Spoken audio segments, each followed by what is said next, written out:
Good morning, everyone. Thank you so much for joining this morning for our 5th annual Scene Innovation Showcase. We're excited to have you all here today. I particularly want to welcome all of the Cleantech San Diego members that have joined us this morning, in addition to all of the companies that are currently part of our Scene network or were previously part of that. We're excited to have you all here. You all know that there's amazing things happening here in San Diego from a renewable energy and clean tech perspective, and Cleantech San Diego and our Southern California Energy Innovation Network are extremely excited to be at the middle of all of it. So without further ado, we've got a long morning here, and I'd like to introduce Marty Turok, my colleague at Cleantech San Diego and Executive Director of the Southern California Energy Innovation Network. Marty and Zach and Natalie have been leading this program since its launch. And I just can't be more thankful enough to them for all the great work that they're doing and all of the great support that they're providing to our entrepreneurs. And you're going to hear from some of those this morning. So, Marty, thank you for everything. And I'm going to turn it over to you. All right. Thank you, Jason. And good morning, everyone. Welcome to our annual Scene Innovation Showcase. With over 250 RSVPs to our invitation, it already looks like we're on track for our most highly attended event in our 6-year history. And seeing a number of new names on our attendee list, I'd like to preface today's Scene company presentations with a little bit of background on our Scene Incubator Accelerator and some of the most notable highlights so far this year. Our Scene network is one of the 4 energy innovation cluster hubs at the heart of the California Energy Commission's entrepreneurial ecosystem. It's bolstered by the CalSeed non-dilutive grant program and the CalTestBed third-party technology evaluation program. Our Scene Incubator has responsibility for San Diego, Imperial, Riverside, and San Bernardino counties, and through our parent organization, Cleantech San Diego, and the 9 partners whose logos are displayed across the middle of this slide, we provide entrepreneurs with breakthrough electric energy technologies, just about everything that they need, except for office space and actual seed capital. Although, of course, one of our primary objectives is to assist our member companies in securing funding to grow and scale. For those of you who were with us last year, you know that I declared 2021 to be a banner year, highlighted by the 5-year extension of our CEC grant, and surpassing the $250 million milestone in follow-on capital raised by our member companies. Well, if 2021 was a banner year, then the only way I can describe 2022 is that it has been a stellar year, because this year, both the Scene program and our member companies have truly expanded our presence and impact beyond California onto the national energy scene. So let me quickly walk you through some of this year's highlights that justify that claim. Getting the year off to a sprinting start this past January, when the Cleantech Group moved their annual Cleantech Forum from San Francisco to Palm Springs, Zach Dobbin, our program director, whose personal focus is impact investing, drove over to the desert to raise awareness of our Scene companies with the investors in attendance. And I'm delighted to welcome a number of those investors that Zach met at the Cleantech Forum to their first showcase with us today. Based on the great work that Zach and Natalie have done interfacing with NREL as an official connector for their Wells Fargo IN2 and Shell Game Changer programs, when the DOE launched the inaugural Energy Tech University Prize National Student Business Plan competition, they asked us to be the regional convener for the state of California. We partnered with UC San Diego's Department of Innovation and Commercialization to host the California Explore event, and the California $2,500 regional winner, Team Chami from Stanford, actually went on to win the $50,000 grand prize at the national finals at Carnegie Mellon Energy Week. We recently launched the outreach for the 2023 DOE competition and are expecting to at least double the number of teams applying from California for next year's event. The next DOE national event was their premier NREL Annual Industry Growth Forum that attracted 550 entrepreneurs, investors, and industry experts to Denver in April. 157 startups were nominated by NREL connector organizations across the country, from which 40 companies were selected to compete across 4 stages of commercialization. Zach and Natalie led a contingent of 5 Scene companies to this event. And in the end, 3 scene companies. Helicoid Industries won the Early Stage Award. South 8 Technologies won the People's Choice Award, and UCAP won both the Emerging Markets Award and the overall Best Venture Award. Just 2 weeks later, UCAP's Power Block won a Bronze Edison Award, and for only the second year that they've made awards in the critical human infrastructure category, scene company Cubitech followed Zendi as the second Gold Award recipient in this global competition. With over 40 active startups in the scene before this year's graduation, we've used this annual scene showcase event to feature our companies that are actively raising capital. So when MUFG Union Bank offered to sponsor a Cleantech pitch competition earlier this year, we recognized that it was the perfect opportunity to give our earliest stage startups some experience and visibility. So at our first live event since COVID, there was a great energy across the room as 8 startups presented, and Limelight Steel won the $50,000 winner-take-all prize. Unfortunately, having been accepted into the Activate Fellowship Program and having other personal and business ties in the Bay Area, Olivia Dippo and Andy Tsao have transferred from the scene up to Oakland. During the third quarter, while busy preparing our mid-year biannual metrics and CEC critical programs review, we also conducted scene entrepreneur intake sessions each month and accepted 4 new companies into our network: ChargeNet, Heliovolta, SolarFlex, and ZapBat. These companies add new solutions to our portfolio in renewables, transportation electrification, and industrial decarbonization. We kicked off October with the CEC Annual Epic Symposium, where once again, our C network had more company exposure than any of the other CEC innovation clusters, and Jason led a workshop panel on the emerging Lithium Valley initiative in Imperial Valley.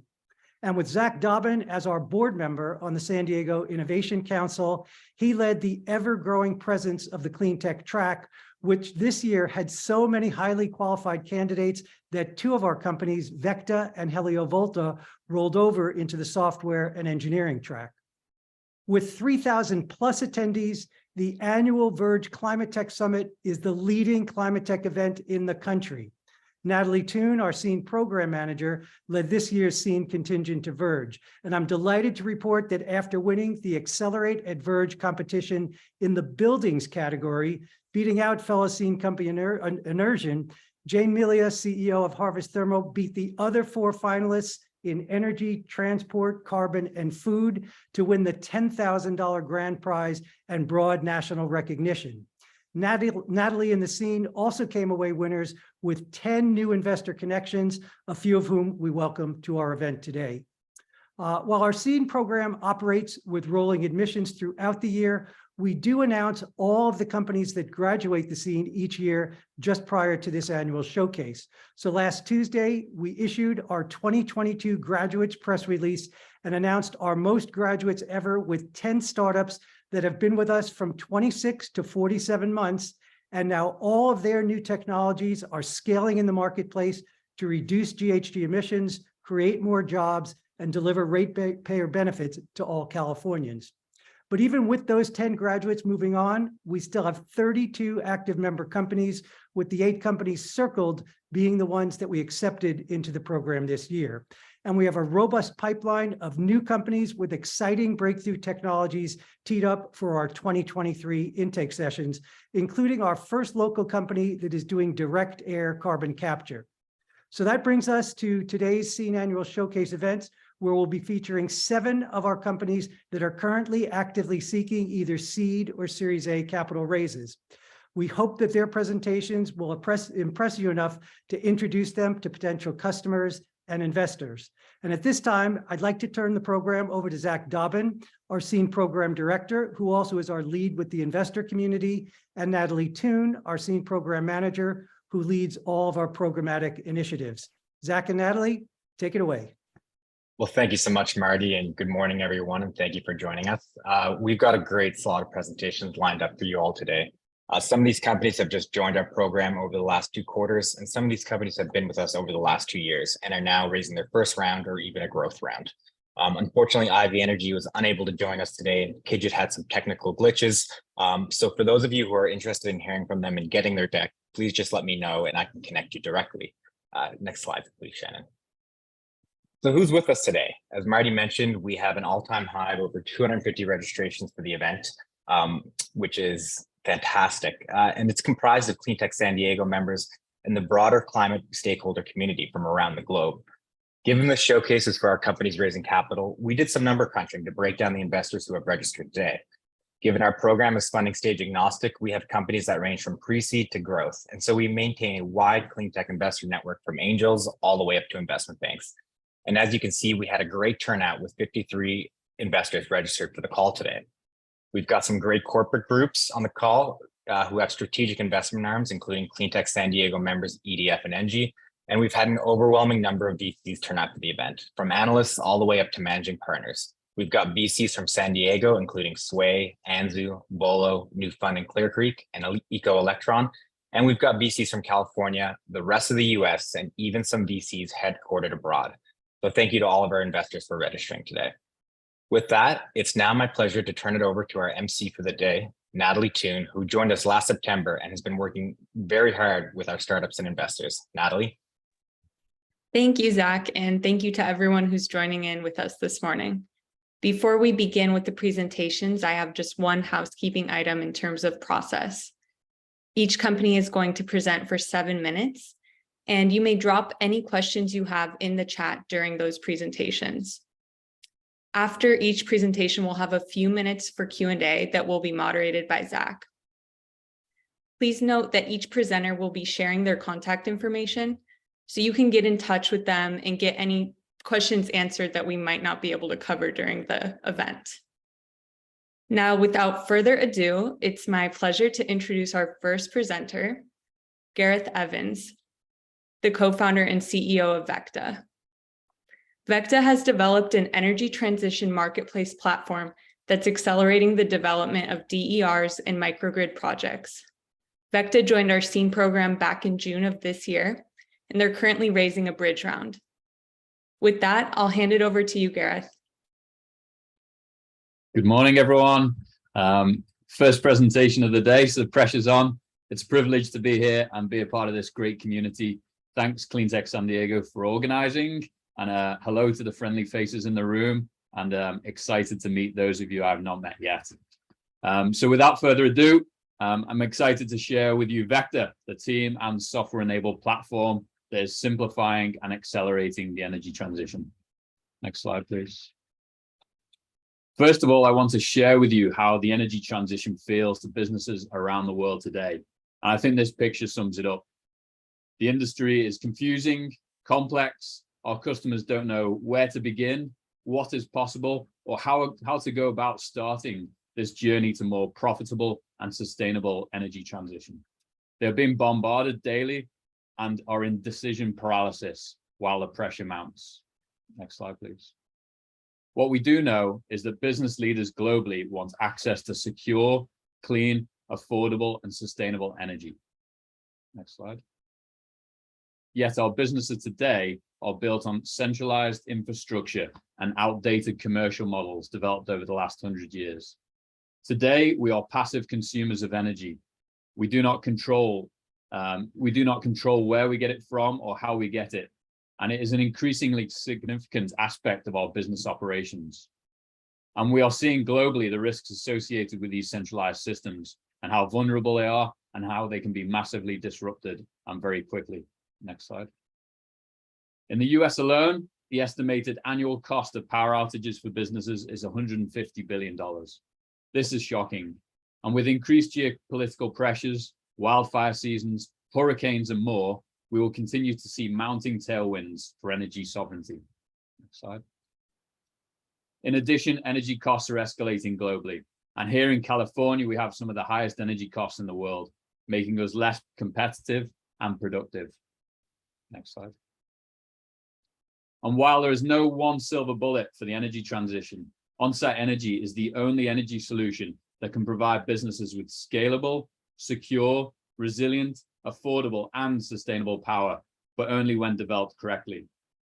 And so we're all on the same page. What is on-site energy? On-site energy is when we generate, store, and control energy where it is needed at the business facility. And in the last few years, technology breakthroughs have made hybrid and renewable on-site energy systems cost competitive and technically effective. Next slide. And what most of us don't realize is that the capital, technologies, and capabilities actually exist in the market today to meet the on-site energy needs of businesses globally. So why is the market not yet growing at exponential rates? Firstly, business leaders around the world have never really had to think about energy up until now. They've been passive consumers from the centralized grid. And they are, as such, they are non-technical buyers, and they're confused by what's possible or where to begin. Meanwhile, the entire industry, suppliers, constructors, enabling technologies, are designed to sell more widgets and services. The market today is manual, slow, expensive, and uncoordinated. As such, there is a massive information asymmetry between those that want energy solutions and those that are selling them, leading to indecision from buyers and costly sales cycles for suppliers. Next slide. That is until now. VECKTA is the end-to-end software-enabled platform for the energy transition. We are empowering business leaders around the world to act with confidence and take control of their energy future. Next slide. VECKTA, in a fun and understandable way, is the most sophisticated dating app you've ever seen. Using our technology, business leaders can develop their profile, assess and specify their desired future wants and needs, and then access a secure and transparent network of potential partners. Our role is to unlock high-quality projects and encourage more customers to swipe right. Next slide. VECKTA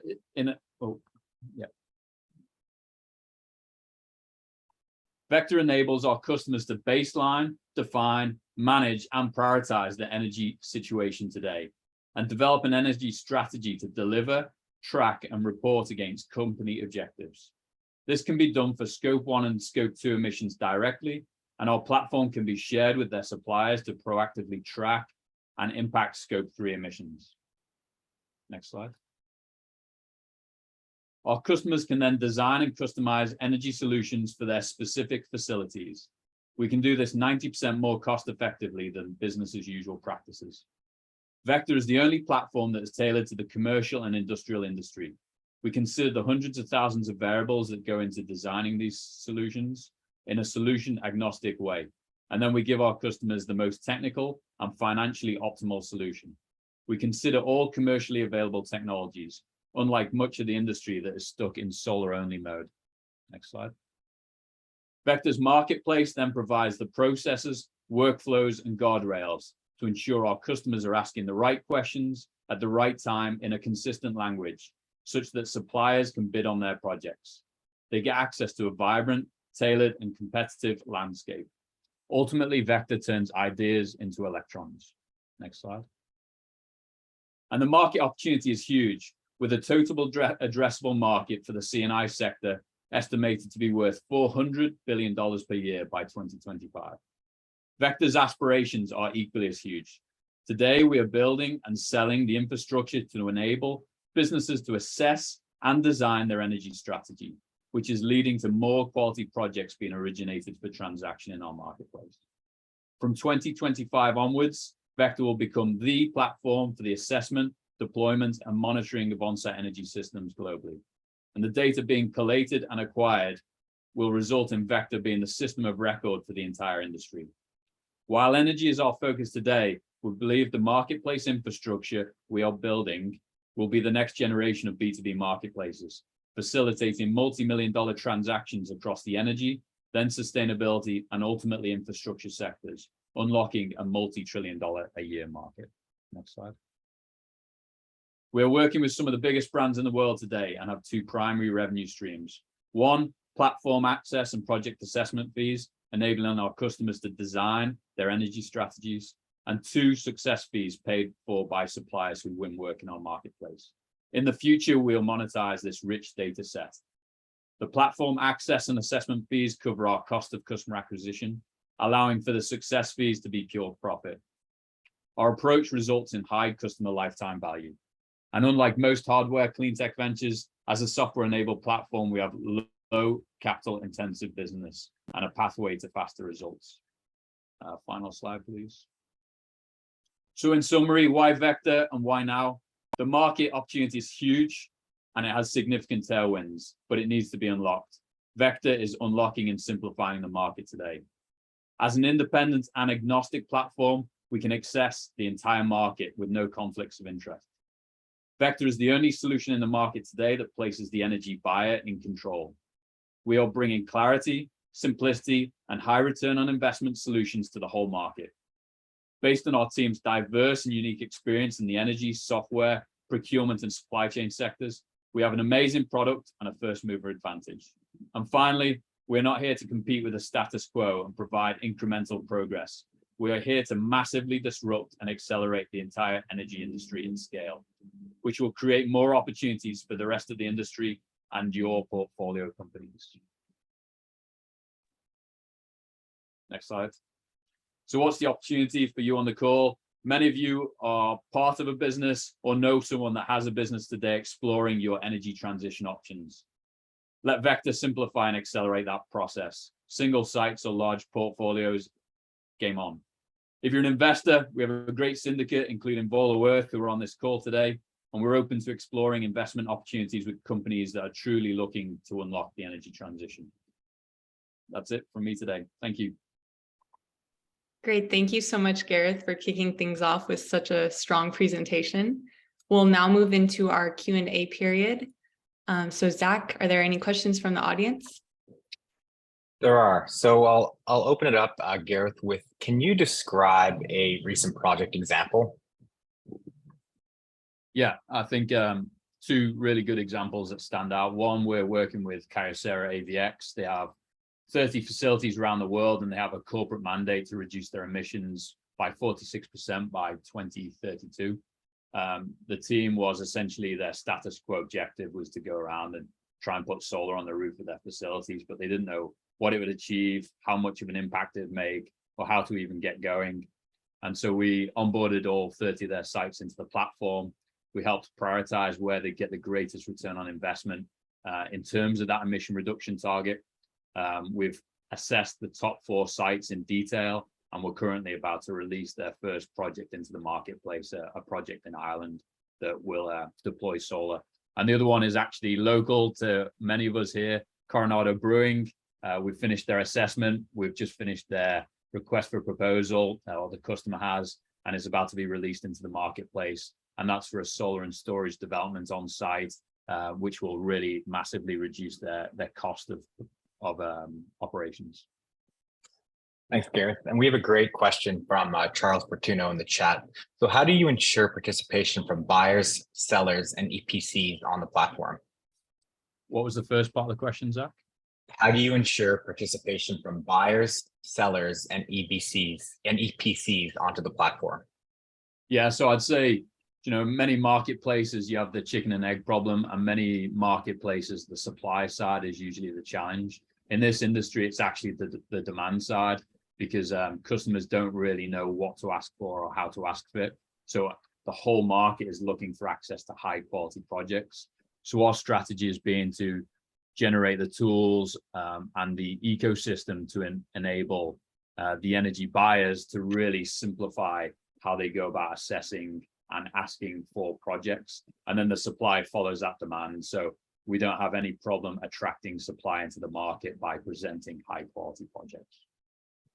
Got it. Thanks, Gareth. And this one comes in from Eric Donsky. So what is the use on your raise? What is the use of proceeds without giving away anything too confidential?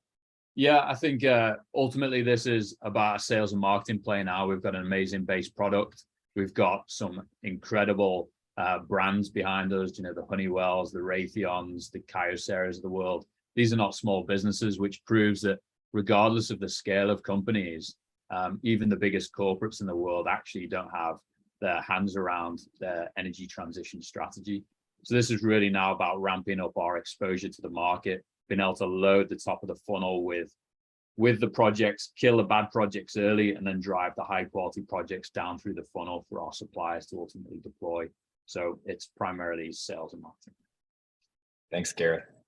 And we have time, I think, for one more quick one, Natalie. Yeah. So from Brent in the chat, to what extent does your strategy focus on grid interactive buildings and demand management?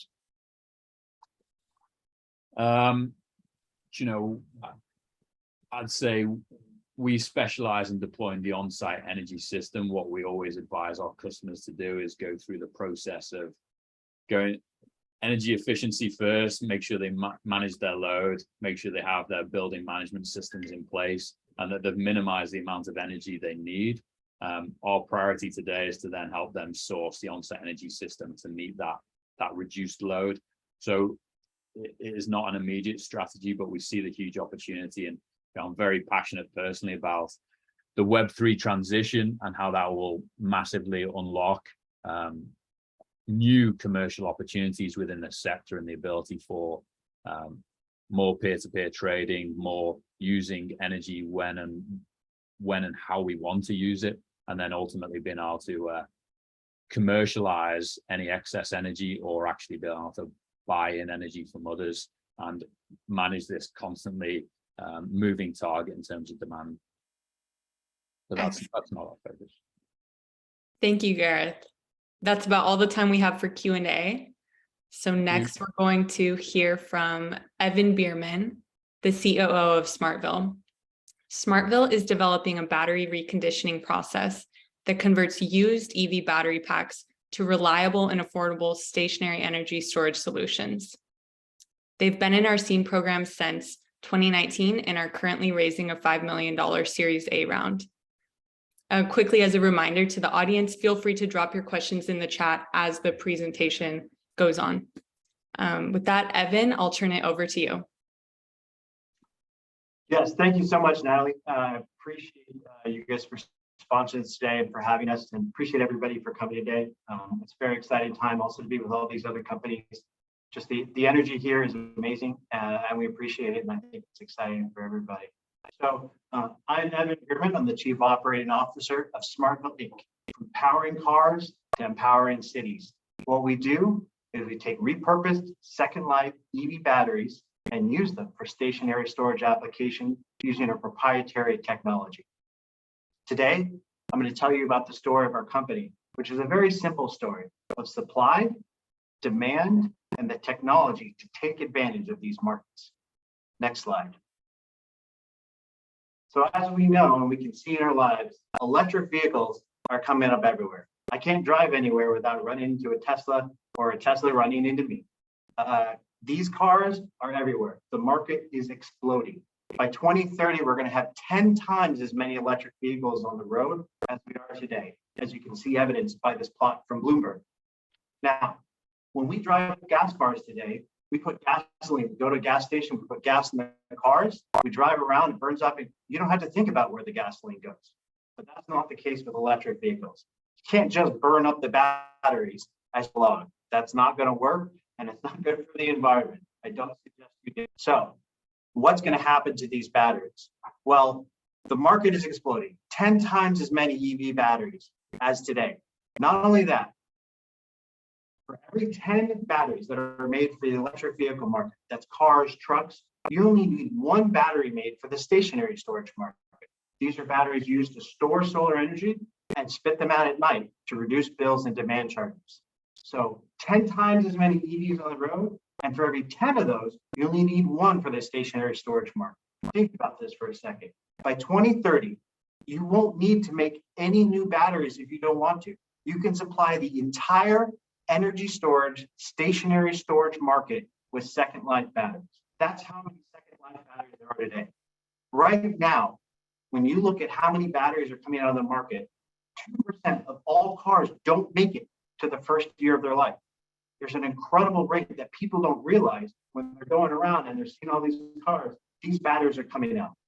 So this is a supply that is coming. There's a supply today, and you can't just burn them up and make them go away. Next slide. Now, the stationary storage market is exploding. We see this. We want a greener future. We want solar. We want wind. We want clean electricity. All that electricity has to be generated by solar and wind and other renewables. But it's generated when the sun is up and when the wind is blowing. That means you need source that energy and use it later when you need it. This is a gigantic market that continues to grow. By 2030, this is going to be over $200 billion market, $100 billion just in the US alone. Now, second life batteries are targeted at 20% of that market. We think that number is low. From what we see in the market, we think we can do much better than 20%. And we've seen this already today. Our customers, we see 3 early addressable markets right now of customers that we're working with. Commercial installations. These are installing batteries at commercial customers to store their solar during the day and reduce their bill at night. Also installing batteries to reduce demand charges. This is happening today. This is an addressable market for second life batteries and customers that we're already working with. EV charger. Installing all these EV chargers is a very demand charge intense process. When the cars pull up, you need to charge them. And when they're not there, you're not using it. It's a very inefficient process. So you can install our system and reduce the charges and the electricity cost and the overall system cost to provide cheaper electric vehicle charging. Thirdly, large utility scale projects. These are projects that you may have heard on the news. They last a very long time. The problem is batteries degrade over time. And so you need to keep adding more batteries to them. Well, it's not very effectual to add new batteries to an old plant. It makes way more sense. It makes way more sense to put used batteries on used projects. And these are addressable markets that we're doing today. We are selling batteries into these markets today, and we believe in these 3 markets right now. So we have a strong supply. We have a strong demand for our product. Now, how do we do it? Next slide. I present to you the MOAB, the Modular Standardized Second Life Battery Storage System. This is Smartville's proprietary technology. We have 4 patents to understand these batteries, use these batteries, build the systems, and extend the life. These patents, along with our technology, enable us to provide the lowest levelized cost of electricity to our customers. We're going to provide the greatest value to our customers because of our technology and the supply and demand in the market. We offer a fully integrated modularized system.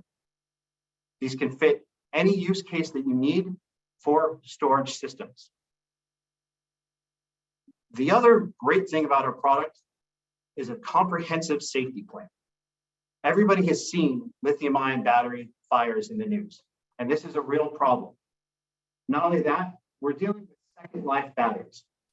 And so it's crucial to understand these batteries, be able to sort them, be able to operate them, understand how they operate, understand how they degrade, understand all the safety features, and provide safety for people and buildings and equipment. We are the leading company on this topic. I can tell you because we were on the phone just yesterday talking to the industry leading fire safety expert, and they are new. We had to teach them about these second life batteries. This is a new burgeoning market that Smartville is placed to take advantage of. These are going to be made in the United States. The supply of batteries is here. There's no need to go buy batteries from China, overseas, ship them all over the place. We can have the supply right here in the United States. We can make this right here in the United States. This decreases risk for projects. This decreases costs for projects. This decreases time to implement the project. Everything is here. If we have cars, second life batteries, say in California, let's take those batteries in California, make these systems here in California, and deploy them. Now, what does this also do? Decreases risk, decreases tariff risk, decreases transportation. It provides the lowest carbon footprint lithium-ion system. We don't need to dig up new troubled minerals, cobalt. We don't need lithium from all over the place. These batteries are already made, they're already here. We don't need to ship them all over the place. We don't have intensive environmental manufacturing.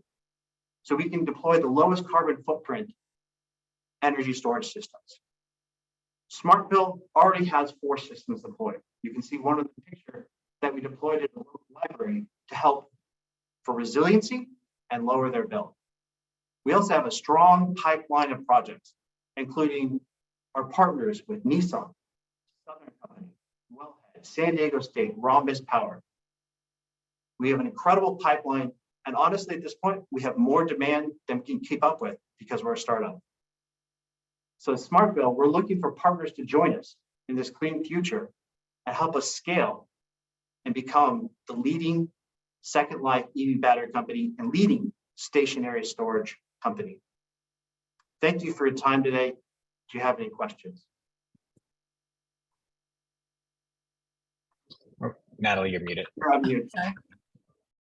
Thanks so much, Evan, and congrats on Smartville's recent deployments. I'll turn it over to Zach for questions from the audience. Yeah, thanks, Natalie. So, Evan, we have a great question in the chat from Eric to say, and that is, how do you warranty the batteries, and do you have partners backing the warranties? That's a great question. So how the warranty work is right now, Smartville is warranting the batteries ourselves. Again, this is part of our proprietary technology, understanding these batteries, understanding how they degrade, which ones are good, which ones are bad. We also have the ability to, in our design and how we've designed these, to provide redundancy and reliability. We wouldn't put out a product that we don't believe in, and we don't believe in warranty. We have also, if so chosen from partners, we have started working with the reinsurance market. If a partner wants reinsurance, we can get that as an own project, and we have those processes in place. So it will be backed by Smartville. We will do the operations and maintenance on the system. We will make sure it works. We will make sure that the customers get the value that we promised them. And if they want additional insurance, we can also do that. Thanks, Evan. And maybe just stick closer to the center of your screen. I think when you go to the right a bit, we lose a bit of your audio. From David in the chat, what UL certifications have your systems passed? Yeah, this is a great question, and thank you. So currently, there is no second life EV battery system that has received UL certification.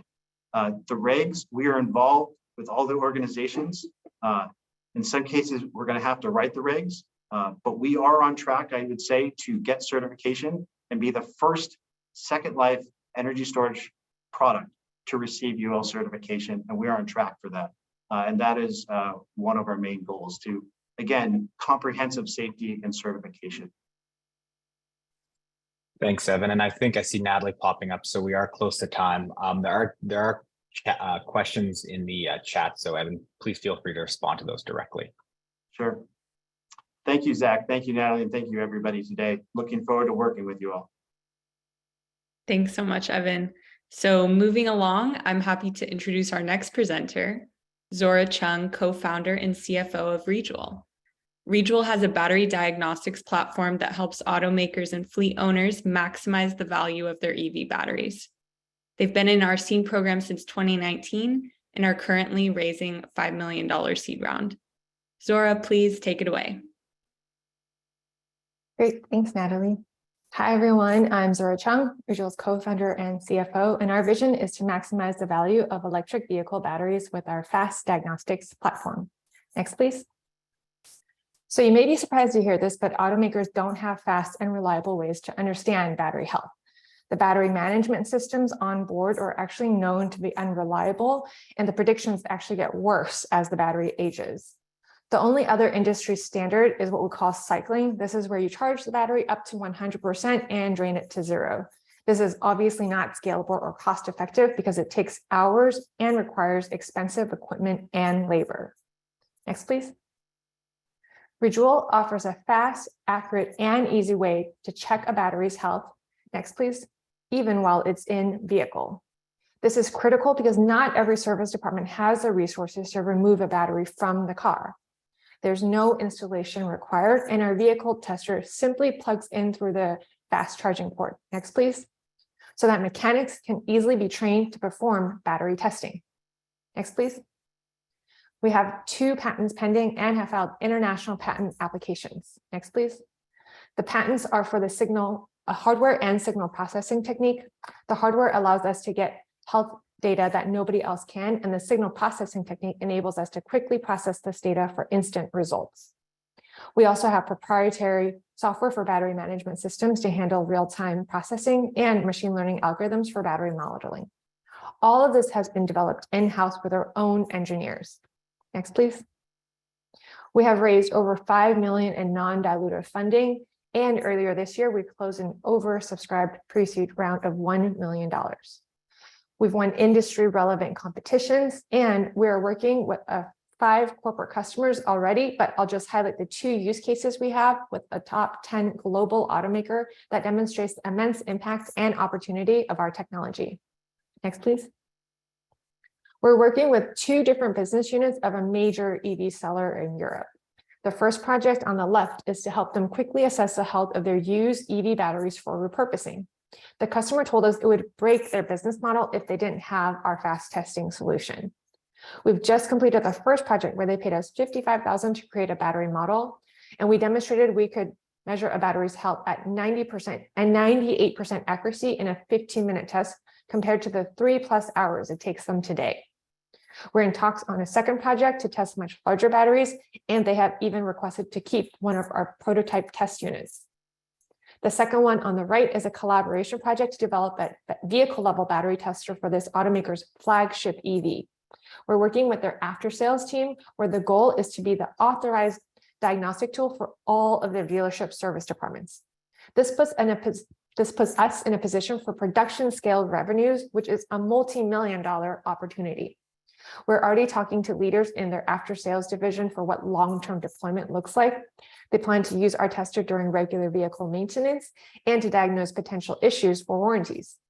Then when the vehicle is ready to be sold to its second or even third owner, our tester can provide transparency to the buyer and seller on the EV battery's true residual values.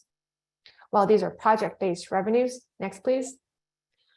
We like to joke that our business model is to sell gas to the EV industry, or what we call grading as a service. This will be a separate subscription for the hardware and software. For cases where the customer prefers a purchase, we'll have an option to buy the hardware with a limited warranty. This is because the ongoing value we bring to our customers is the insights from the software platform. The hardware is necessary for us to gather data that no other system can, so we don't want that to be a barrier to adoption. Getting our devices out there to collect data is the most important. Once it's in the customer's hand, we see this as being a very sticky product because we would be integrated into the entire battery or vehicle test and evaluation process.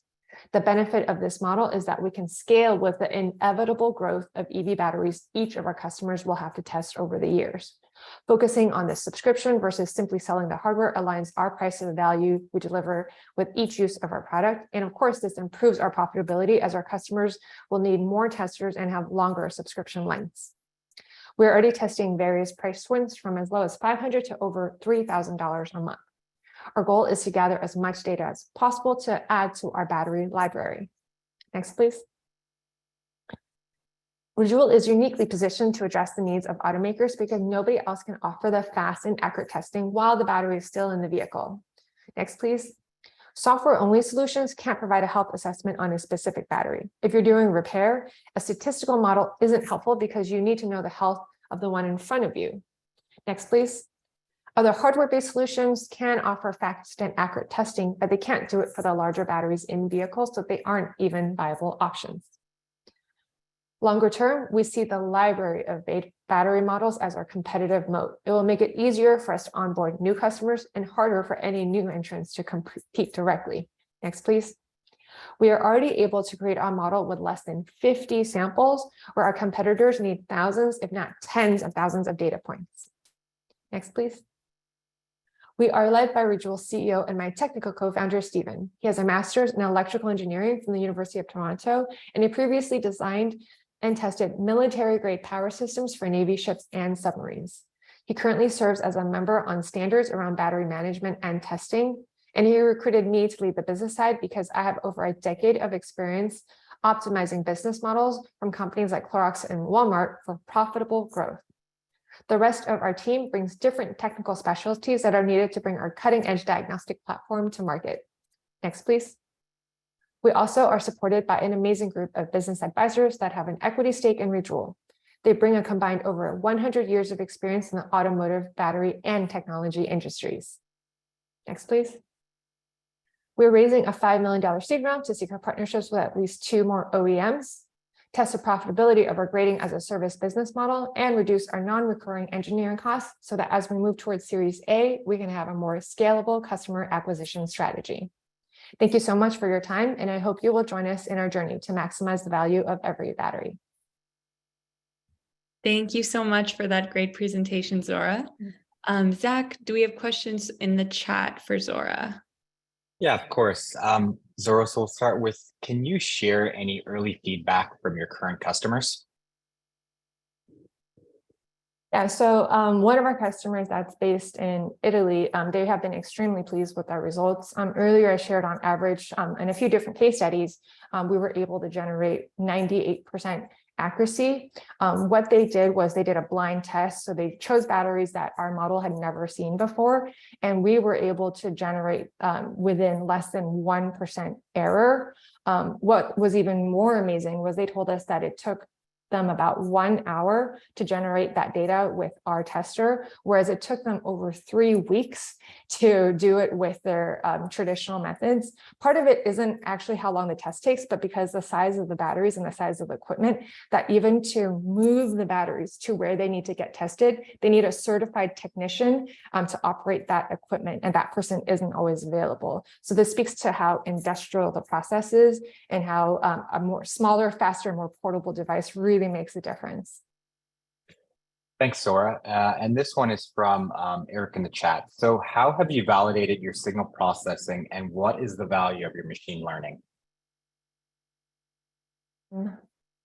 So in terms of the signal processing, one of the challenges so the core technology we're using is called electrochemical impedance spectroscopy. One of the challenges with it is to get a clean signal.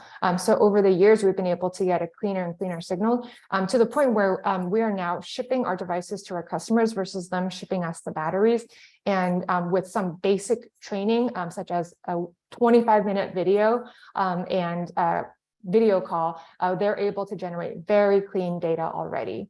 I'm not 100% sure in terms of how to answer the machine learning model question, but one way that we look at it is we're able to narrow down and look for specific types of battery samples. So when we ask for 30 to 50 battery samples, we want to see a range. We don't want to see everything that's just new. So working with used batteries does make that a lot easier. And over time, we would seek to essentially use that to build a battery library. So any battery that comes in, we don't have to characterize it again. We already have it in our library, and any customer would be able to tap into that and get results in 5-10 minutes, and in some cases, even seconds. Thanks, Zora. Looks like we have time for one quick question. So from Victoria, can you elaborate on your customer acquisition strategy? Sure. So right now we are directly targeting original equipment manufacturers or OEMs. So this could be like Nissan and GM, or even companies like Cummins and Volvo that make commercial vehicles. They basically have access to the battery like specs and information that we do need. What we do see expanding that to would be clients that support end of life for these automakers. So some of them include like recycling companies, or even like Spears New Technology, where they do a lot of that aftermarket testing. Over time, we look to expand to companies that like Jiffy Lube, for instance. When there's no more oil changes, they're looking to do maybe something like a battery health check. So we do see a lot of ways to grow outward within the automotive industry. Thanks, Zora. And looks like we're at time for Q&A. There are a couple other questions in the chat, so feel free to address those. Natalie? Great. Our next presentation will come from Jitin Apte, co-founder and CEO of igrenEnergi. igrenEnergi has developed a dynamic balancing technology that enhances the economic viability of e-mobility batteries. Scene has been supporting igrenEnergi since 2017, and they're currently raising a $10 million Series A round. Jitin, over to you. Thank you. And good morning, everybody. And a huge thank you to Cleantech San Diego for allowing us this opportunity. Who would not want to own or drive a Tesla or a similar electric vehicle being sold today? Unfortunately, while everybody wants one, most of the rest of the world cannot afford one. The reason, of course, is the cost of EV batteries. which makes up about 50% of the cost of the vehicle.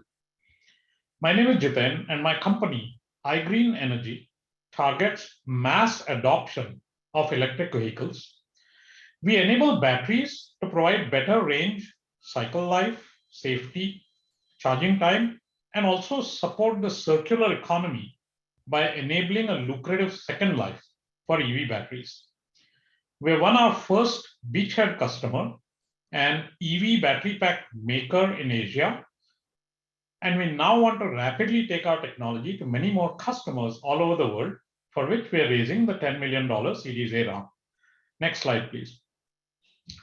Here's a bird's eye view of our Power AI battery management platform. It combines advanced power electronics inside the pack, as shown on the left, with ML and other computational techniques in the cloud, and a rich UI for visualization and control, as shown in the middle and to the right. I should point out that the picture you see on the left is a micro mobility pack made by one of our customers using our BMS platform. Next slide, please. Our secret sauce is the patented dynamic balancing technology, a mix of power electronics and powerful AI ML, as well as deterministic algorithms. The basic idea is as follows. As batteries grow older, the cells degrade unevenly, which results in mismatch among cells. This mismatch inhibits access to 100% of the available capacity of the battery during charging and during discharging. Dynamic balancing guarantees that irrespective of the amount of mismatch, we can extract 100% of the available capacity. It is a modular and scalable approach and applies equally well to micro mobility batteries as it does to large batteries used in heavy vehicles, for example, electric buses. In fact, as the size of the battery grows, the value of dynamic balancing grows proportionately. Our Power AI BMS has undergone multiple phases of performance testing. Most recently, we have started collecting data from customer vehicles which contain our BMS, and the data demonstrates a minimum of 20 to 25% increases in range and lifetime.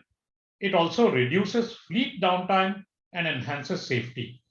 When comparing the value per dollar of our Power AI technology with other existing battery management approaches, for example, passive balancing or active balancing, we always come out ahead. Next slide, please. We're using a simple IP licensing business model. We charge customers an NRE or non-recurring engineering fee for customization of our platform to suit their specifications. Upon completion of the customization, we license the design and the IP to the customer. They manufacture the hardware under license from us and create their battery packs using our hardware design. We separately provide the software to enable each battery after it is manufactured. We get paid a royalty for every unit of product they manufacture and ship. The beauty of this model, of course, is that we do not have to build expertise in manufacturing, in component sourcing, and in other such activities. We can focus on innovation. Also, we do not have to raise and spend any capital on setting up manufacturing. We have signed our first beachhead customer in this model. They expect to replace the existing BMS in a passenger four-wheeler electric vehicle of a global auto brand with our Power AI BMS by the middle of 2023. Next slide, please. I'm sorry, I should have gone ahead. We are projecting revenue of approximately $4 million over the first 3 years of our relationship with this customer. In the recent past, our revenues have come primarily from these NRE payments made by customers. In fact, this year, we're booking about $500,000 in NRE payments. From 2023 onwards, we start accruing royalty revenues from the first beachhead customer. With the funds we raise in the Series A round, we expect to acquire at least 3 more large customers in the licensing-based business model. As a result, starting next year, we are projecting that our revenues will be almost entirely royalty-based, which also means close to 100% in gross margin.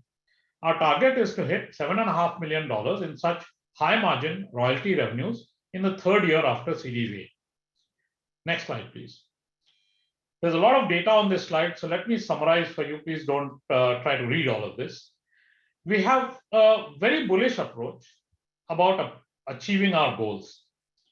While there's strong market pull generated by our value propositions, we are also getting an unexpected boost because of a worldwide China decoupling happening because of geopolitical considerations. This represents an exciting short-term opening that we would like to grab immediately. We have a vibrant business pipeline. A US-based off-road vehicle maker is already evaluating a prototype of our BMS installed in some of their vehicles. We have also started discussions with several US, Asian, and European battery and vehicle makers. We clearly have the wind in our sails and would like to raise our Series A round as soon as possible to sustain and grow the business. Next slide, please. Our founders are all Syrian entrepreneurs, and we have exited 4 startups between us. In igrenEnergi, we have already raised $4 million in pre-Series A convertible notes and have used that money to build exciting, differentiated, and patented technology, as well as probably the best independent BMS team anywhere in the world. Next slide, please. Apart from Cleantech San Diego, we are accelerated by Shell, and we have received pre-Series A investments from Murata and Global IoT Ventures, both from Japan. We hope that some of you will want to join us in our next exciting phase of our journey. Please do connect with me on email if you have any questions. Thank you. Great. Thank you so much for that presentation, Jitin. We'll now move into Q&A. So Zach, over to you. Yeah, thanks, Natalie. Jitin, we have a great question from Ashley Mullen. And can you speak about the geographic coverage of your patent protection and the period of coverage? Yeah, so we have received 4 patents, and we have filed within the, and all these are US patents, and within the time frame for filing under the Global Patent Treaty, we have filed for those, which gives us 30 months in some countries and 31 months in some other countries, within which we need to file in those countries. And we're in the process of figuring out where we want to file, because filing in different countries has been a relatively expensive process. But as of now, we have the patents in the US, and we have the option to file in other countries where we might go to. We also have a pipeline. We have 2 or 3 more patents that are filed but not yet awarded. Thank you, Jitin. So you spoke a little bit about the US market, but who are your other initial target customers in the US right now? So actually, one of our most exciting target customers is the company I mentioned, which is an off-road vehicle company, where we have already delivered some prototype units of our product. And in fact, just yesterday, they brought up the first vehicle with a battery pack made using our BMS. Other than that, we have in the past year or 2, we have engaged with customers that make battery packs for AGVs, which are autonomous guided vehicles, typically counted as micro-mobility. So AGVs or warehouse robots and things like that. A company called New Gen Systems is one that makes these.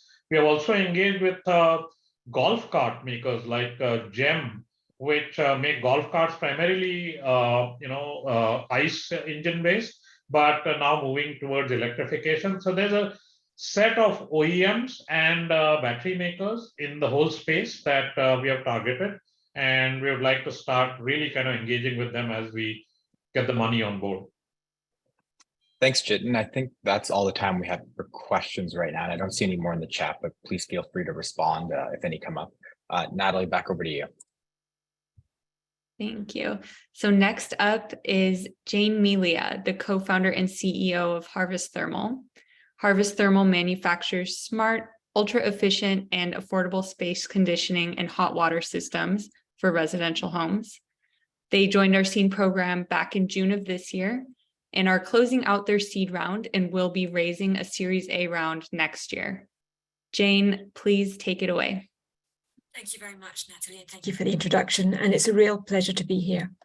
So I'm Jane Melia, the CEO and co-founder of Harvest Thermal. Next slide. So buildings are responsible for over 1/3 of climate emissions. That's as much as transportation. We urgently need a solution to limit their global warming impact. Next slide, please.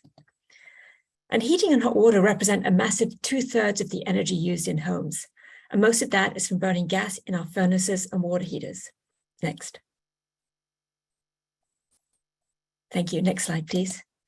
It's hard to get gas out of homes. What about the comfort?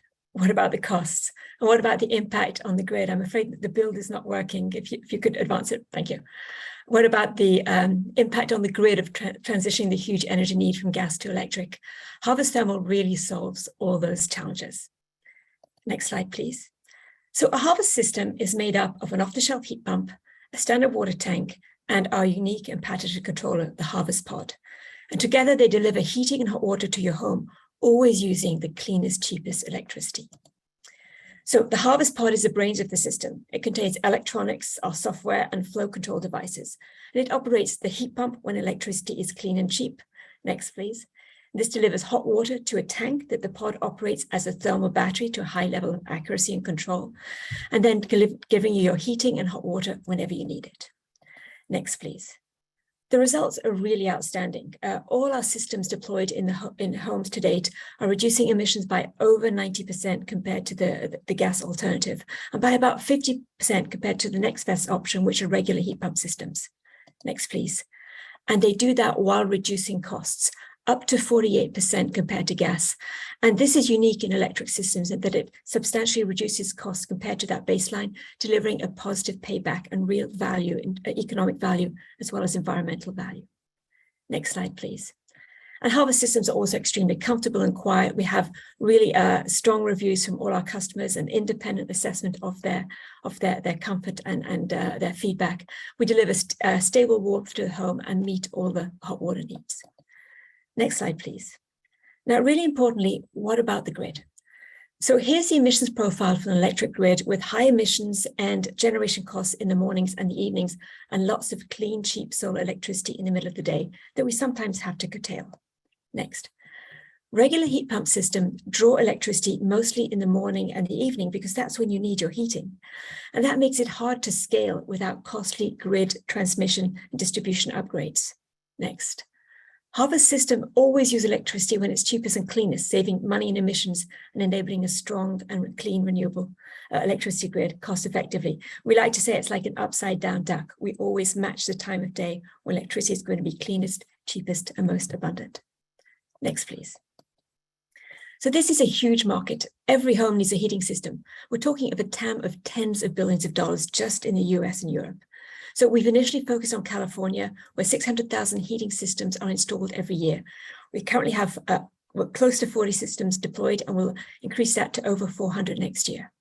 We're progressively expanding in 2023 to additional markets beyond California, starting by the West Coast, then the Northeast, and then ultimately in Europe, which is a place, as you can tell from my accent, that I know really well and very keen to expand into as well. Next slide, please. Most importantly, this is a market in transformation. As cities, states, and nations look for ways to transition our homes from gas to address the climate change challenges, the rising cost of an aging gas infrastructure, and also that geopolitical risk of depending on gas. And they're rolling out the carrots and sticks of regulations and incentives. For example, most recently, the new Inflation Reduction Act includes $50 billion of incentives for electrifying buildings, and about the same amount again in tax credits. So this is really triggering change at scale that's really accelerating. This is the 5th startup I've been part of, and never have I seen such strong tailwinds in terms of customer enthusiasm, building professional interest, as well as the regulatory action and incentives that we're seeing right now. Next, please. Thank you. All right, next. So we sell our pods to building professionals who deploy them for retrofits and new homes. So our systems are being installed right now as I speak in existing homes, and will soon be expanding to new homes with a pilot with one of the top 5 US builders starting in Q1 of next year. We also capture recurring revenue through services to utilities and grid operators, as well as services to homeowners. Next, please, Shannon. Thank you. Great. Next slide. Thank you. All right, so we're getting great traction. We have hundreds of homes on our wait list. We have 22 contractors already trained and deploying our system and generating leads of their own. And we have growing media visibility and awards, including the overall winner of the Verge Accelerate Award a few weeks ago that Marty mentioned earlier on. Our system is protected by strong IP with 1 patent fully awarded, 4 more pending, and we do have that protection in the UK and Germany as well as in the US. We're currently about to close our seed round of $2.5 million, and we're planning a Series A of about $8 million in 2023 to really fuel our growth.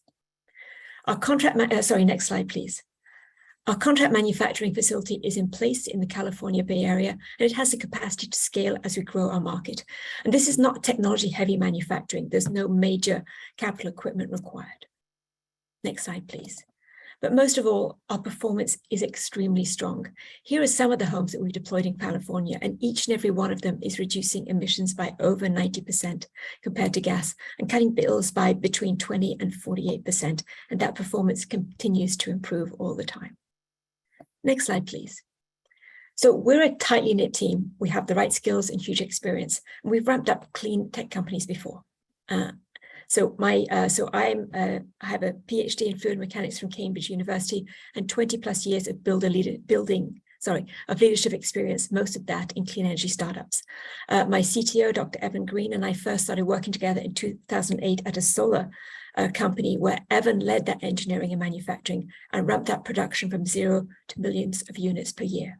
Matthias and Sonia bring huge expertise in leading software and hardware teams. Michelle has headed up business development in multiple startups with strong exits. And last but not least, Dan is an architect and leading building efficiency engineer. We really are in the right place at the right time with differentiated and patented technology, and we've got great tailwinds of momentum. Next, please. So we started deploying commercially this year in California, although building on pilots that started in 2018. So we do have a lot of performance data. We now have 40 commercial installations complete by the end of the year, ramping up to hundreds next year. As we ramp up, we're bringing down our costs by systematic value engineering, line item by line item, just as we did in that solar company, and we'll break even in 2024. We'll continue to grow into new markets, as I mentioned earlier, increasing our impact.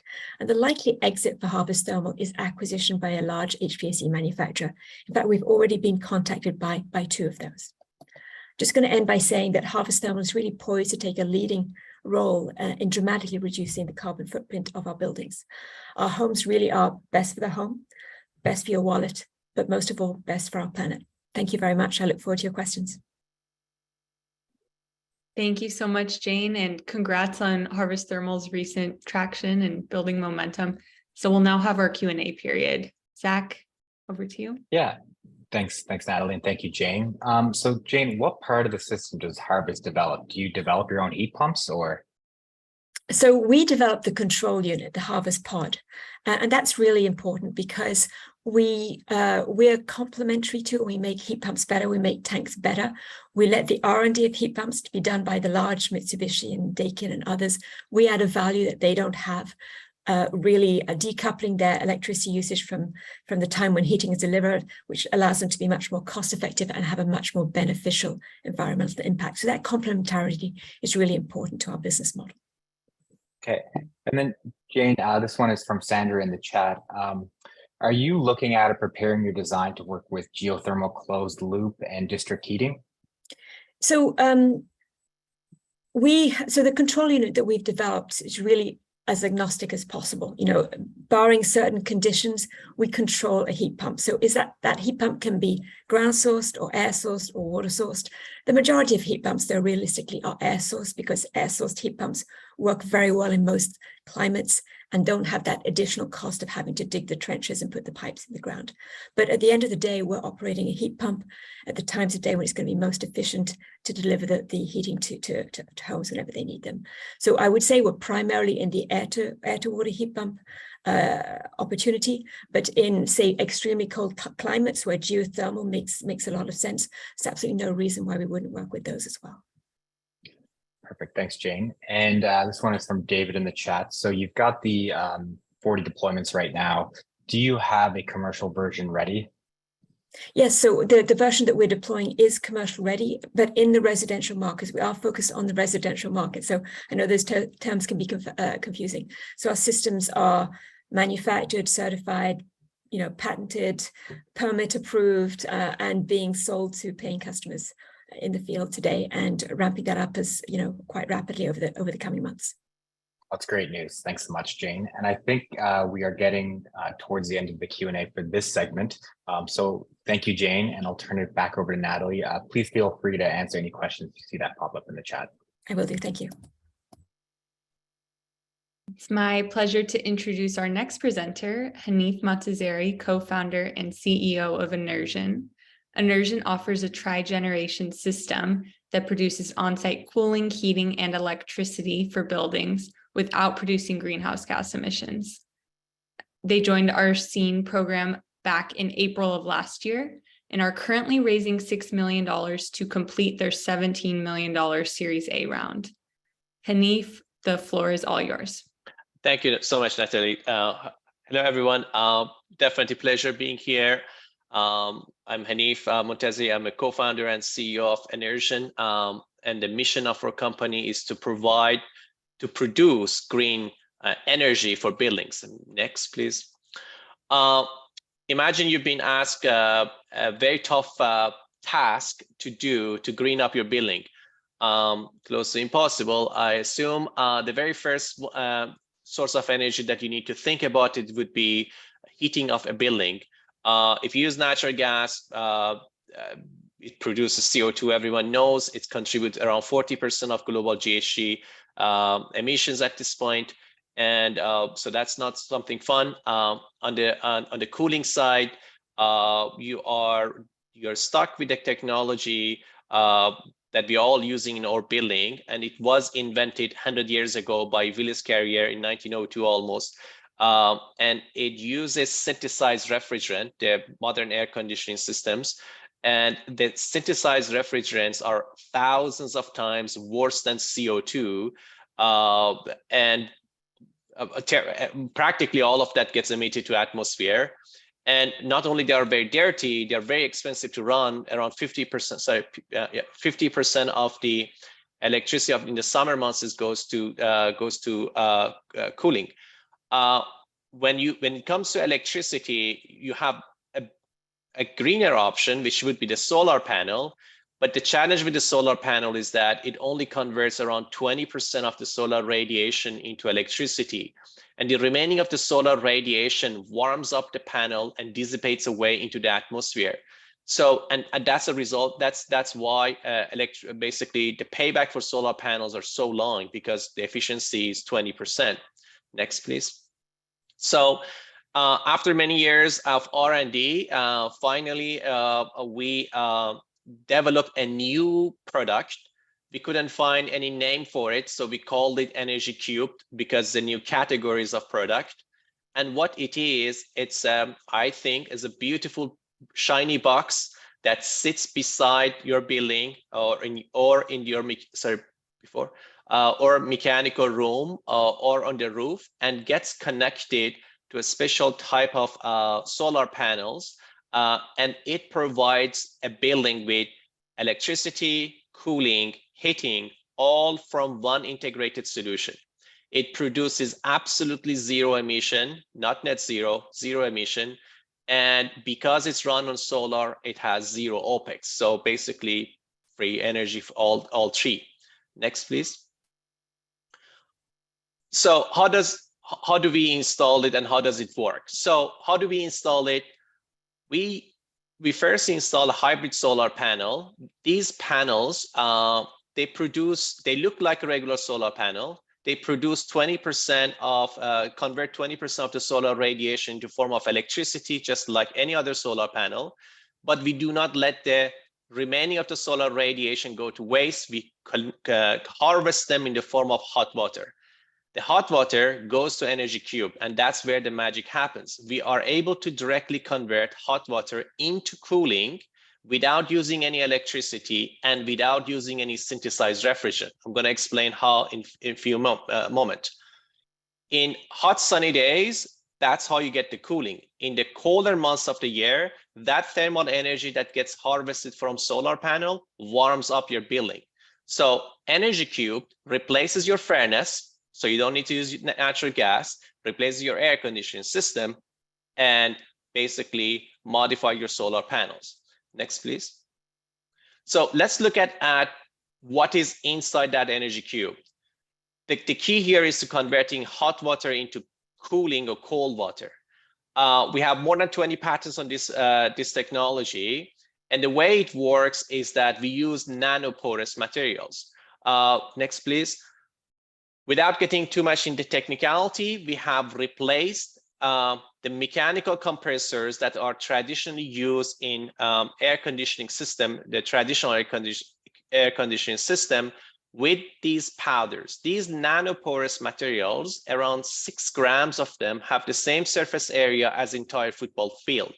And because of that, we are able to replace the mechanical compressor with the thermal compression effect of these powders. And also, instead of using synthesized refrigerant, we are using water as a refrigerant in a closed loop. The driving force is now heat instead of electricity, and that's how we are able to convert heat to cooling. This video is going to show, yeah, please. This video is going to show you how, when you are exposing nanoporous material on room temperature water, in few seconds, it freezes down instantaneous to -7 degrees C without any electricity or any use of refrigerant. Next, please.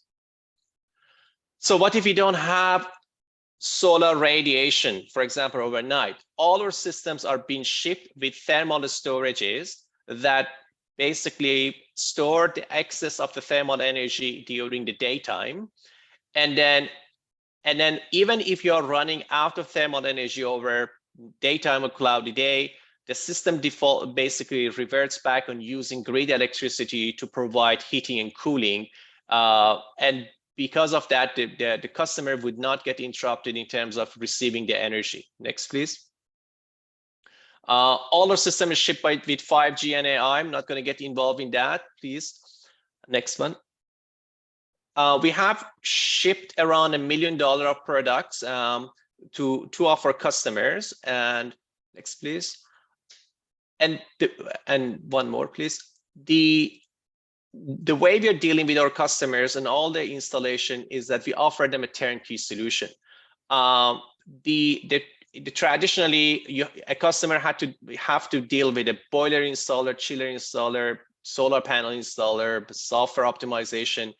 All of that has been integrated in one piece, and the customer only make a payment to an Enersion team, and everything from A to Z is being taken care of. Next, please. So we started in 2016, and since then we have received an enormous amount of support from the community, and for which we're very thankful. We are a team of 15 at this stage, and please, next slide. We are raising our Series A at this point, as Natalie pointed out. Looking forward to your question, yeah, thank you. Thanks for that great presentation, Hanif. So next, we'll open it up for Q&A, Zach. Yeah, thanks, Natalie, and thanks, Hanif, for a great presentation. Hanif, can you retrofit a building, or is your solution only applicable to new buildings? So both of them, we could do either retrofit or a new build. 2 of our project was new building, but right now we got an MOU for retrofitting a 3 million square foot of a hospital in Ontario. So we could do retrofit as well. Thanks, Hanif. And this one is from Brent in the chat. What is your, I think maybe desired hot water temperature, and then what is the associated COP? I think that's cost of production of the cooling system. The temperature that we need to run our system is around 85 degrees C. I do apologize for not knowing the Fahrenheit number, and any number above that is fine. The the electrical COP, a traditional COP is coefficient for performance. So electrical COP of a regular air conditioning system is around 3. For every 1 kilowatt electricity, you get 3 kilowatt of cooling. For our system, for every 1 kilowatt of electricity, you get around 25 kilowatt of cooling. Thanks, Hanif. And as a fellow Canadian, I can sympathize and forgive you for the conversion of. I appreciate that. This one's from Andrew in the chat. What types of regional and national rebates / incentives are applicable for Enersion? Typically, in most jurisdictions, we are able to receive around 50% subsidies in California, and so there is, because of refrigeration, there is particularly a $60 million fund in California that released around eliminating refrigerant, and then there are enormous amount of incentive at this point if anyone is interested. Thank you, Hanif. And I think that brings us to time. I did see that there was a hand raised in the chat. Jill, feel free to type out your question and Hanif can respond directly to you. Natalie? Great. So thanks so much, Hanif. Moving on, I'm happy to introduce our next presenter, Tosh Dutt, the CEO and founder of ChargeNet Stations. ChargeNet develops and operates level 3 EV chargers, solar, and battery storage in the parking lots of quick service restaurants. They joined the scene this past July and are currently raising a $20 million Series A round. Tosh, I'll turn it over to you.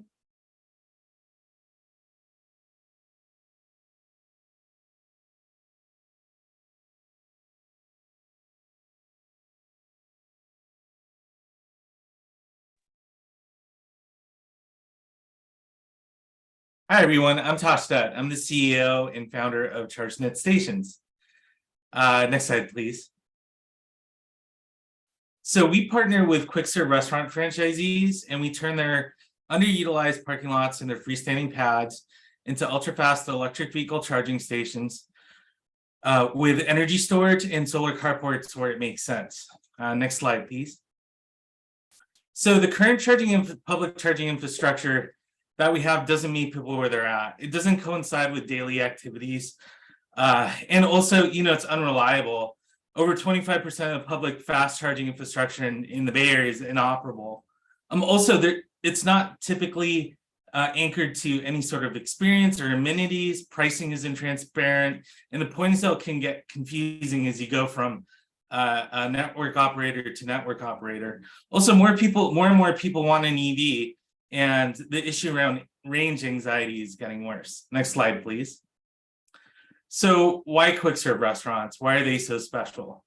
Well, unlike malls, banks, office buildings, even nowadays, more people go to quick serve restaurants on a daily basis than anyone thinks. So on any given day, over a third of the US population is sitting in a quick serve restaurant parking lot, emitting greenhouse gases from their tailpipe, buying food from a restaurant that's burning fossil fuel to power itself, eating the highest carbon intensive food supply that exists on the planet. The other thing too is that along with those 120 million people that are going to quick serve restaurants every day, the average median family income, contrary to popular belief, is $104,000 a year. So basically what this means is that it's woven into the DNA of our society, and it's fairly ubiquitous. Also, they're located at any on-ramp and off-ramp across any major highway across the US. And also they're disproportionately located, and there's no secret about this, in low-income communities and rural areas where getting charging infrastructure can be, especially public fast charging infrastructure, can be challenging. Next slide, please. So our solution is a software package that has a backend that optimizes the fast charging solution with the battery and the solar, and can participate in grid services, but is collecting data and optimizing that using data that we're collecting from our front end that integrates both the EV charging and the food point of sale, whether it's a white label standalone app that we license, or it's in our partners, the brands that we partner with, their third party or native app. And the idea is that the data that we collect from EV drivers, their EV batteries, their charging habits, their dwell time habits, and also their food choices allows us to more accurately predict how the station and how those assets should be optimized, and how they should participate in various markets like demand response for the battery and others. And our entire solution is meant to be white labeled. So we're not building a network of ChargeNet branded stations. We're building a network of Taco Bell stations or Burger King stations or McDonald's stations. And also the whole idea around this is to create the behavior where, you know, it coincides with the customer experience that you're going to have when you go to a Taco Bell or a Burger King. And that's that it's quick. And so the fast charging that we're going to be installing next year will be able to get EV drivers over 200 miles or more in 10 minutes or less. And that really aligns well with the customer experience. And so next slide, please. And so the business model and the way that we're able to do this at no cost to our franchisee partners is that we have a project financier, we have a development fund, we have a $50 million debt facility that we're executing on right now to finance our projects. And that pays us to develop the project, procure all the hardware, and you know, install it and integrate it, and then also pays for software license fees to operate and manage the site. Part of the backend too also includes, you know, an asset management platform or a network operations center where you know, different stakeholders can go view those assets and collect data. The financiers also, the way that they're recovering their investment is through EV charging revenue, revenue from energy sales of the solar to the site host, and also the reason why QSRs will want to do this and are doing this is because they have some skin in the game too. They're actually getting a piece of the revenue.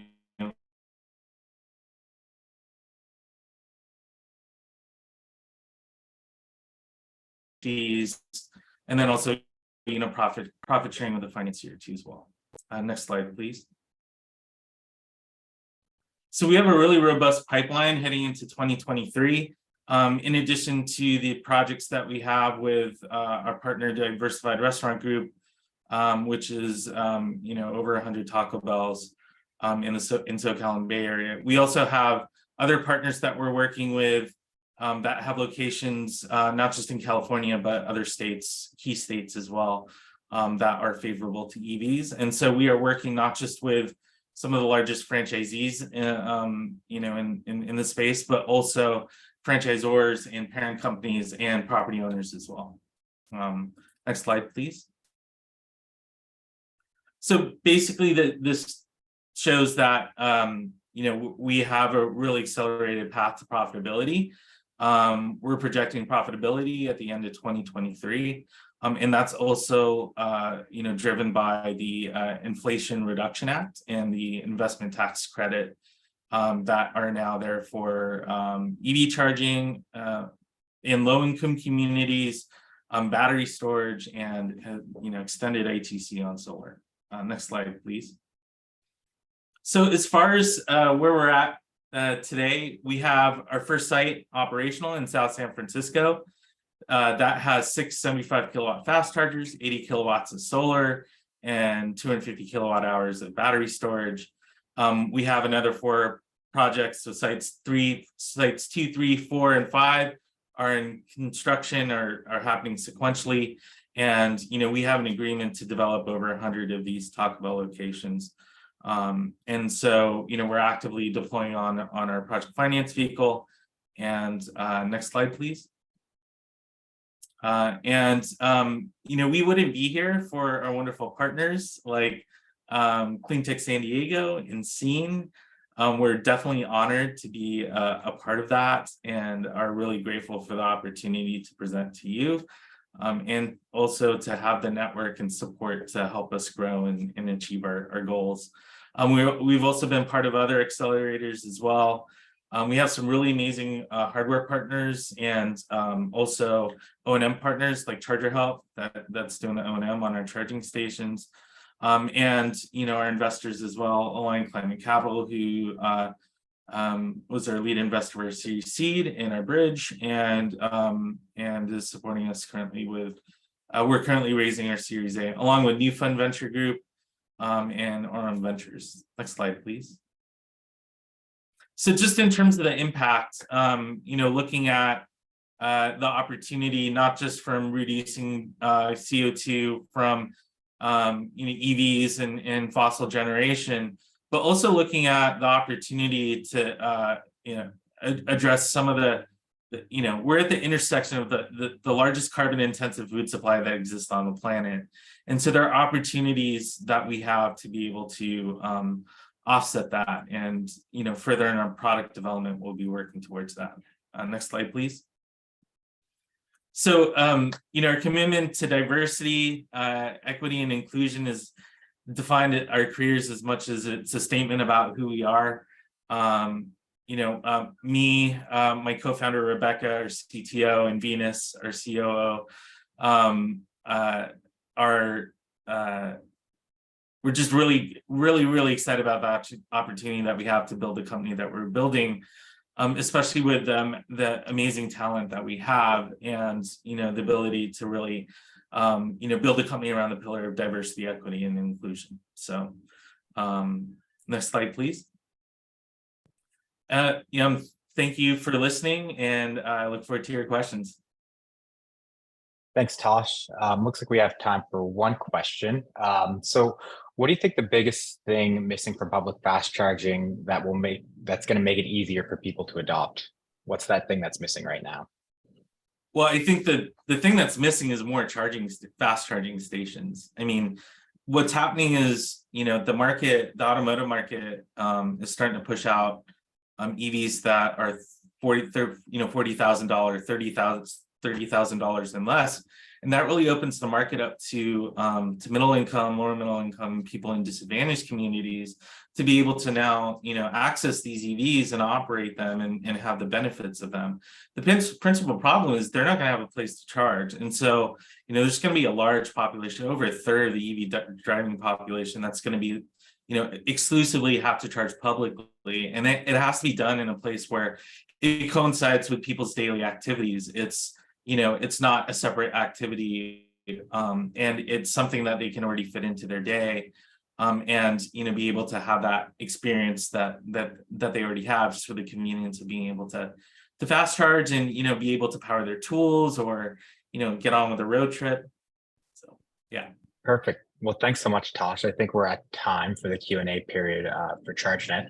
So I'll go ahead and turn it back over to Natalie. Yeah, thanks, Zach. So happy to let you all know that we were able to get KIGT on the line. So I'm pleased to present our final presenter, Paul Francis, the CEO and co-founder of KIGT. Paul, please take it away. Natalie, Sean, Jason, I appreciate you for fitting me in today. I know it's been a hustle bustle, but I am Paul Francis, CEO of KIGT. That is Keep It Green Tech, Keep It Green Transit, and Keep It Green Team. As you see here on our front page, we have various partners, high-profile partners that have worked with us over the years, and we are a level 2 plus focused smart charging business. Next slide, please. And what we're here to do today is explain to you how we plan to electrify the gig economy. Next slide. So recently, we just were awarded a $1.9 million California Energy Commission grant to create an e-station cafe model in a disadvantaged community for rideshare drivers so that they have easy access to affordable, clean charging. At the site, we will also have a microgrid there to supplement the energy costs and the infrastructure requirements for the project. What you'll see is this is a flagship of 100 more we plan to span out over the next 2 years, and it starts here in California. Next slide. First, it begins with the world's most flexible and smart level 2 e-chargers. A little bit of our origin story. During 2020, our team was tasked with installing over 200 chargers at LA County Fairgrounds. We truly believe in the power of level 2 because mostly cars are charged and parked for 2 hours or more, and we think that supplements what's going to be required for the future of the grid and for EVs when longer range cars are hitting the road. Next slide, please. So you have several problems the industry has now. 20% of EV chargers do not work. Within our vertically integrated software system, we're able to see if they're online or offline right before customers are. Additionally, multifamily locations are a key critical area for EV charging, since 80 to 90% of charging happens at home. And as we mentioned, you're going to need to have grid resiliency, because when you have millions of cars plugged in at once, what are you going to do? Currently, I know you guys experience those alerts saying, please conserve energy. So with our technology, we can also load shave. Next slide. We're not just a widgets business. What we learned over the several years of installing at multifamilies, universities, convention centers, next slide, please, is that demand response and networking is absolutely critical to the future of charging. You see, we're not making charging stations and locations for where charging was and what EVs were, but where EVs are going. So imagine a world where every year you wake up, you have a full tank. And every time you leave work, you have a full tank. And when you leave happy hour, you have a full tank. This is the experience of the gig economy and people in low impact communities.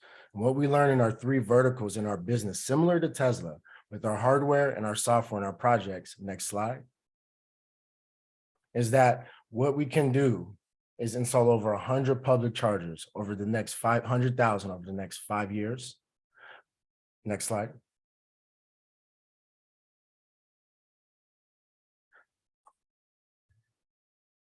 And from that is because we are our own manufacturer. We're an original OEM. We do not white label. We're able to control our own destiny. We make our own boards and we're finding our own chips. So that supply chain is not an issue when we're talking about expanding over 100,000 chargers over the next several years.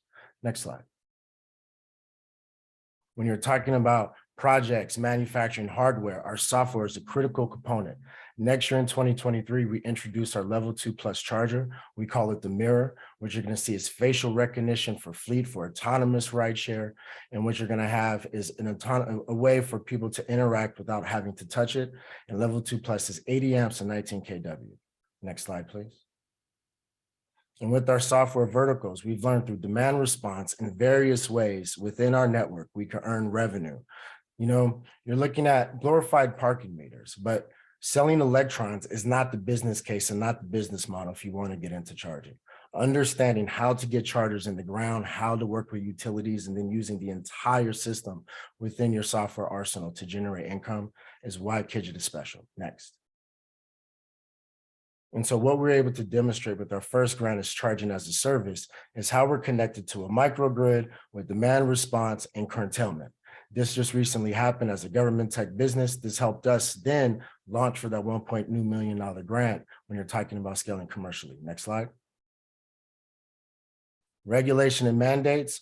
Our chargers and our network meet several of them. We're the only level 2 manufacturer with credit card swipe, insert, tap payment, and mobile app payment all in one system, because we don't believe you have to join a network to get charging. Imagine going to a Shell gas station and hearing, sorry, you can't fill up at the pump because you're not a member.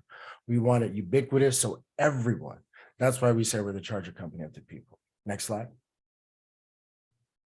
Early funding, 3.1 to help us go into our first traction stages of the business. You're talking about the grants, angel investments, and project finance. Next slide.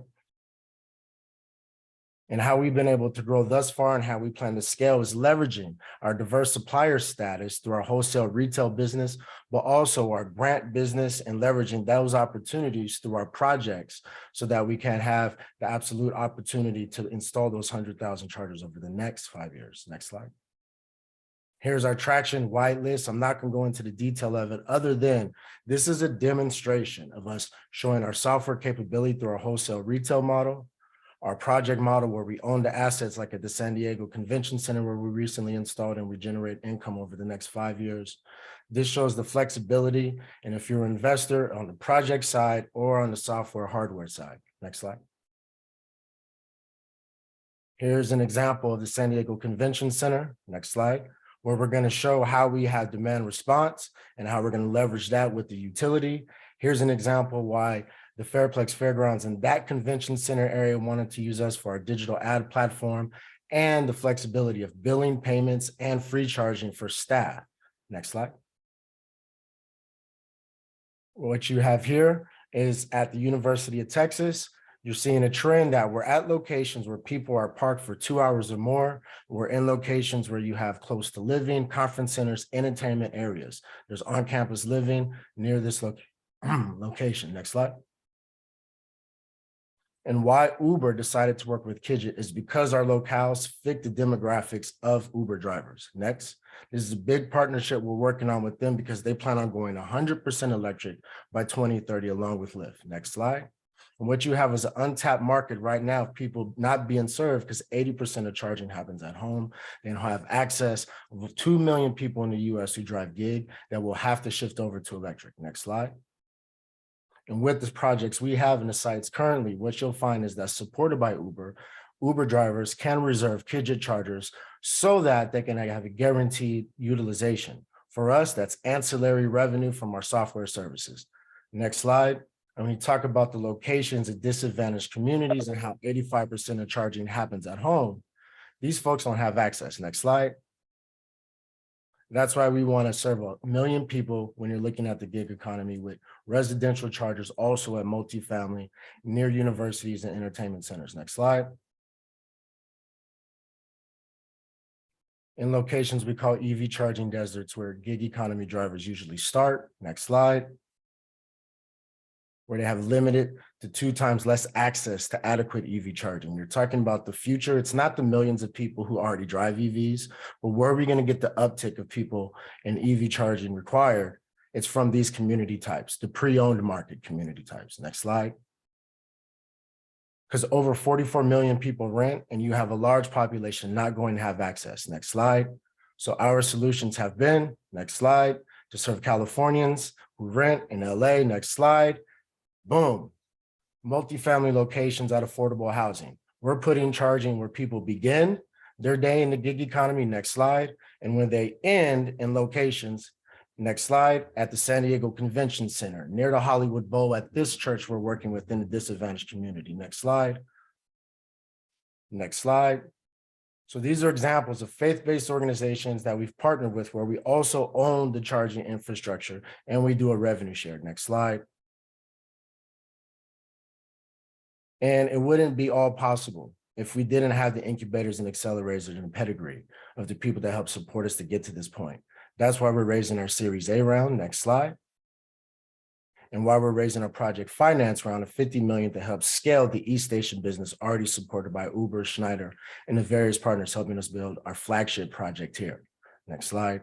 When you're talking about tax equity, when you're talking about understanding where projects go and the chops and why we're in disadvantaged communities and opportunity zones for our e-station cafes, because project financiers are able to then reap the benefits from the tax breaks, tax benefits from having EV charging microgrid systems at locations in underserved communities. Next slide.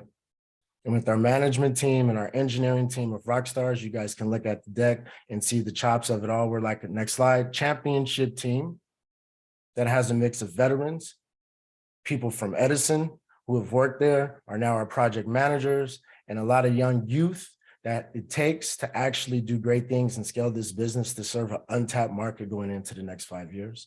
Next slide. And so what you have are people from our advisory board who worked with companies like Pinkberry, former franchise owners that had 19 McDonald's, real estate developers, real estate brokers, advisors and operations. We have a solid team that can help manage the $50 million in project finance to scale. Next slide, and the $15 million we're doing in our Series A round. Thank you, Paul. I just want to make sure we have time for one Q&A question. So if we could move on to that, it'd be great. That was actually it. Perfect. Perfect. Thanks, Paul, for that presentation. I'm glad you could join us today. I do have one here from the audience. Can you explain why KIGT is not focused on DC fast chargers and level 2 chargers? Yes, because we honestly believe they'll become stranded assets in the future. And when you look at demand charges and demand rates currently and the infrastructure costs, these projects that we've done have cost us nearly $700,000. That's transformer upgrades, and that's due to including DC fast chargers. When you have longer range vehicles that are more affordable, you're looking at that 80% of charging happening at home will become 90% in the future. So people will have less of a need to degrade their battery at DC fast chargers and use level 2 and level 2 plus, which will help ease the grid and make the utilities more happy too as well, and lower cost of investment. Thanks, Paul. Great answer. So I think we're at time for all the presentations today. I'll go ahead and turn it, I think, directly over to Marty for some closing remarks. And I want to thank all of our presenters today, and especially Natalie for emceeing the event. All right. Well, thank you to all our presenters. Thanks to Natalie, Zach, and Shannon of our Cleantech San Diego team for producing today's event. And thanks to all of you for sticking with us for 2 hours. I'm just going to ask you for another 5 minutes. We hope that you can see that when it comes to climate tech, our San Diego energy innovators are not just the best that California offers, but they're competing head to head with the best emerging startups from around the globe to address our existential climate change challenge. And while my opening comments walked you through the scene and our member company highlights this year, I'd like to close out this year's annual showcase with some final comments that address our impact and climate equity. As of June 30th of this year, we surpassed $300 million in follow-on funding raised by our scene member companies, which represents a greater than 50-to-1 ROI on total CEC EPIC program expenditures to date. Our companies have created 629 quality jobs. 79% of them have C-suite diversity, and combined, they've had 386 patents approved. Also notable is that of the 62 companies that we've accepted into the scene over our 6 years of operation, only 12 have gone out of business. That's an 80% success rate versus the national startup average of just 30% between years 3 through 5. And when you total up the $80 million in capital raises that were announced today and combine that with the growth capital raises that are underway by several of our graduates, you can see that we are well on our way to achieving our next major milestone of $500 million in follow-on capital raised. But since capital raised is really just a proxy metric for actual climate change impact, I want to take a moment to share how the capital that has been raised so far is truly driving energy market transformation. While I obviously don't have time to speak to all of these, clearly, eMotorworks and Nuvve were pioneers in launching smart EV charging and are already reducing both emissions and cost for their San Diego and global customers that have transitioned to electric vehicles and fleets. The enabler for decentralization, which enhances grid resiliency, is DERs and microgrids. And Zendi's DER software platform provides the techno-economic analysis that guarantees the bankability of new DER projects. And since these days, all energy infrastructure must be protected from cyber attack, Cubitek's next generation quantum key distribution technology is essentially unhackable. And as you can see, we have many other tangible examples. Since AB 32 was passed into law in 2006, California has been advancing policy and legislation to combat climate change based on the scientific proof and the need to protect all Californians. And for this year's update on climate science, let me start with a question. Have you ever wondered what the GHG emissions of a wildfire are? Well, just last month, the LA Times published an article that summarized the findings of a study that was conducted by UCLA and the University of Chicago on the GHG emissions of the state of California's record wildfires in 2020. And while I always thought it was significant, I was shocked to learn that the 2020 wildfires spewed almost twice the tonnage of GHGs as the total amount of carbon dioxide reductions made in California between 2003 and 2020. So for all of us climate change fighters, we have another potentially growing element that needs to be addressed. And if you haven't heard yet, the first word coming out of COP27 in Egypt is that the latest studies by the IPCC indicate that we are on track to exceed 1.5 degrees Celsius in the global average temperature during the 2030s.